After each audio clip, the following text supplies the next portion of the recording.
So I'm going to take us to the Red Bulls game. Okay. So Red Bulls at Mercedes-Benz, what, last Saturday?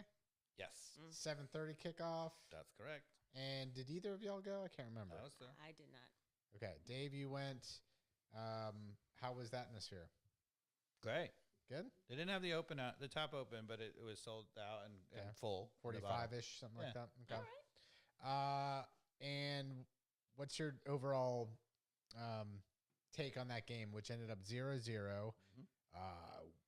The first 35 minutes, total dominance by Atlanta United. You and I are texting back and forth. I'm worried that we're not, watching tons of soccer games gets to that point where when you have so many moments and you don't put one of them away, bad things happen. Yeah. So I was actually waiting for the bad thing to happen, which almost happened with a counterattack of the Red Bulls one or two times, but didn't happen, and we didn't get a win, but didn't lose. Also, we can talk about first on the defensive side. So in contrast to the Charlotte game, where they're just a couple of times they got forward and whatever, they got a goal. They actually ended up with 10 shots against us. Yeah. Right. Maybe you can pull up what the total shots were, but the shots on goal were 0.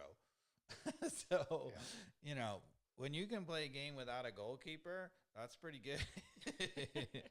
Right? Like Guzan could have taken the day off and then we still would have had a shutout, right? Yeah. So that's and when's the last time, Mikey Dobbs, that so we had 6 shots on target to their 0, and we had 10 shots total to their 7 shots total. Right.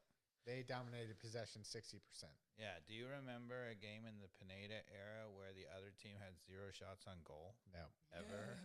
No. Ever? I mean, first of all, we didn't even have shutouts. Yeah. So by definition, there was a shot on goal when they get a goal. Yeah. We didn't have any shutouts. So this is, first of all, a shutout.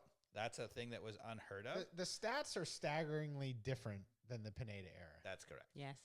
Yes. I mean, and that's why the panic button for you is a 1. For me, it's a 2. Yeah. For Carmen, it's a 3.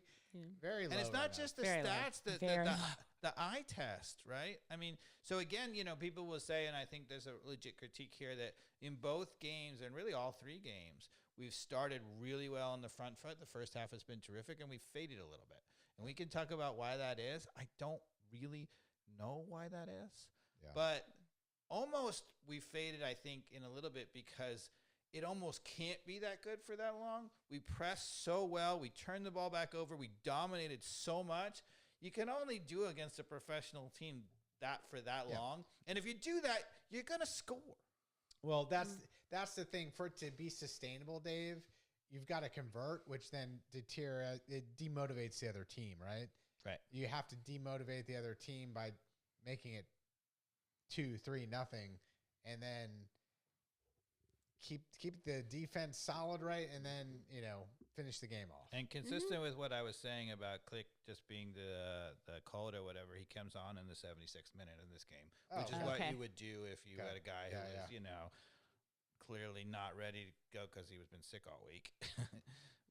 But I remember just watching the game on Saturday, just being so thrilled in that joyful 20 minutes of soccer. When's the last time we saw Atlanta United play like that? So, Tata, 2018, it didn't MLS winning season. That's exactly when you saw it. Fans, it didn't happen. We didn't score. We had a disappointing 0-0 tie at the end of it, but you didn't see soccer like that in the last 3 years. And he already in the first podcast, if anybody, if you guys listen to it out there, we went over tactical board and we showed this hole that was in his system. There's this hole out wide, particularly up the field, and already they've started to close down that hole, which is a really good sign. Yeah. Ronnie Dyla's seeing it also. Right. David, under Pineda, we kept seeing week after week after week, here's the problem, nothing. And by the way, go back to our last podcast. Dave does a tactical board breakdown of just how aggressive our front line is in pressing, which demands that the rest of the defense presses too, which is the press, which we've talked about many times. But boy, oh boy, our two forwards, Latte Loth and Miguel Almiron and Miranchuk, right? The 4 of them are just up in a line, putting pressure on the back line. And it's just like, and they were talking about that in the Red Bull game. They're like, it's just so hard for the Red Bulls to figure out how they break that because it's such a high risk with, if they screw it up with those 4 players, they're going to get stabbed. Maybe, Carmen, you can go to the 68th minute. It should be in the highlight package. I'm going to show you what I'm talking about, the final ball being what I think is kind of the problem. Okay. And a little bit of that is the guy who ended up on the final ball. In this case, it's Noah Cobb who ends up on the final ball. It's not really the guy you want. But if this is Lennon on the 68th minute, we can keep talking while you find it. If it's Lennon, then it's a goal. Yeah. Because Saba was open in the middle. It's all the little things. It was little clinical things that let us down, which were either. There we go. Pause it. Yeah. Okay. What happened? I do. Sorry, guys. No, you had it, and then go back to where you just were. Anyway, palms that one away. No, he didn't. It just went over the. I'm going to talk about one thing while she's finding this clip. There was a real negative.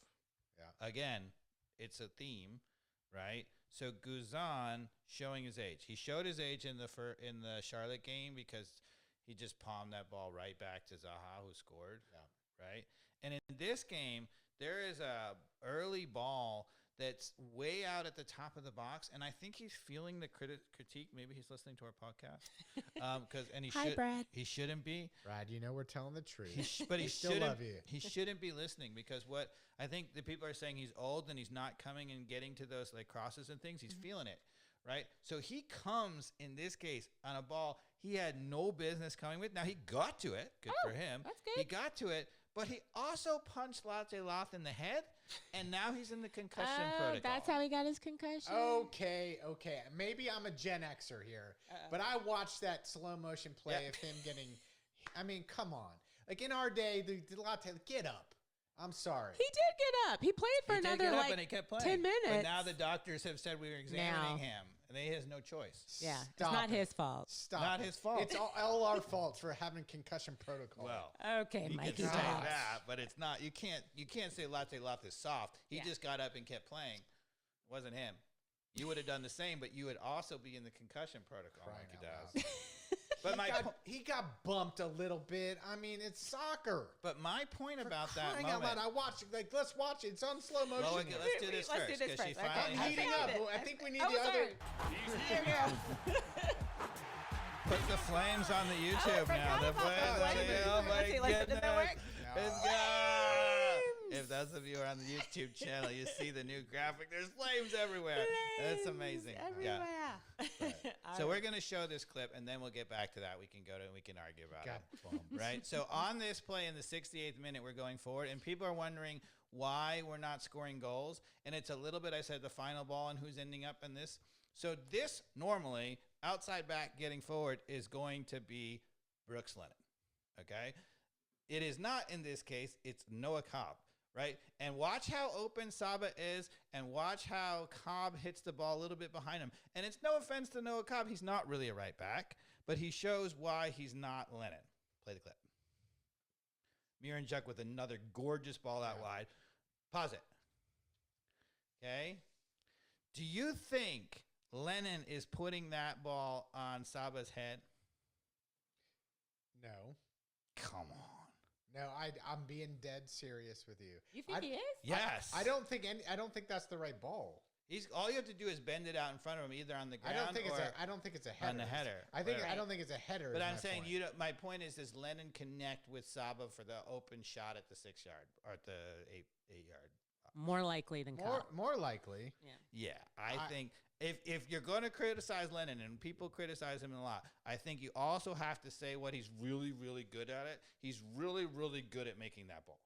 Yeah, I think the curling softball for him to run onto on the ground is the right ball, which is a very difficult pass. Yeah. But that's the right one. But I think because the defender is in actually a really good angle right here, he's making it difficult to square it to him. And he's putting enough pressure to say, okay, if you go on goal, you're going to have a bad angle on the goalkeeper here. I think that, I don't know, let's see what he does first. He gets it across, but he puts it a yard behind him or like behind him, and he ends up has no chance to score. Yeah. He can't score that. So he basically tried to square it. Yeah. He didn't try to put it behind the Right. defender. He tried to put it That's square. exactly right. Which is the wrong decision there. Correct. I think, Got to put it out in front.